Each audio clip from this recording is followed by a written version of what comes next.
I just watched the NASDAQ for over an hour, but I could not find one good setup. I'm gonna go over today's price action.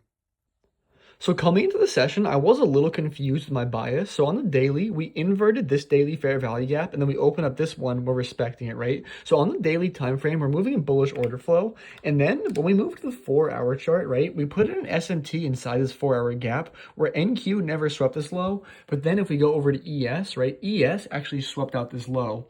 But at the same time, there was an SMT at the highs, right? Where it was an SMT at previous day high, where NQ came out, swept out previous day high, reacted off of it, but ES was never strong enough to come out and sweep out previous day high.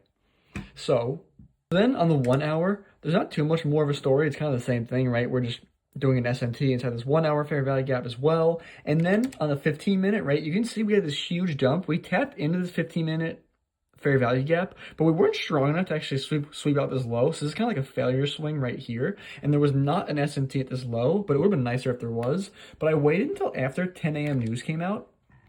So there was news at, or it's 10 a.m., like right around here, right? That's 10 a.m. news. So we pushed up, and then we opened up this 5-minute fair value gap. So I was trying to take a long based out of here, right? So I saw the highest time frame gap was this 3-minute gap right here. I was considering taking a long if we closed through this, but once we did close through this gap, we were all the way up here. And I was thinking about it, and I was like, you know what? I have an eval that I have to trade, and honestly, I don't like copy trading multiple accounts during my trading session.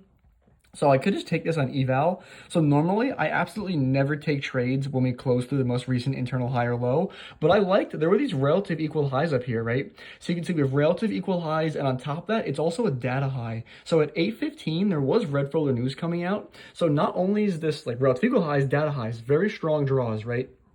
So I thought if we're getting this type of displacement, we should come all the way up here, right? So on an eval, I did try this trade. I did not try it on my funded account, but I had my stop loss here originally. And then what I saw happen was we opened up this 5-minute gap right here and we closed through it. And I thought, you know what?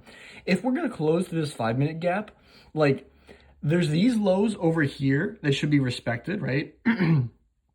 These lows right here should be respected, but that actually didn't end up happening. We came out, swept out these lows, and I thought if we're going to sweep these lows, we're probably going to sweep these relative equal lows, because that was one of the reasons I refused to take this trade on my actual funded accounts. There's relative equal lows, and like we're just not delivering from anything too significant, but it's looking like maybe I didn't make the best decision. I could have gotten my 1-to-1 if I just left my stop where it was, but it's whatever. It's a learning experience. I was pretty much just gambling on an eval because I don't have time to trade it, but I do this live for free on YouTube Monday through Friday, so definitely come by sometime.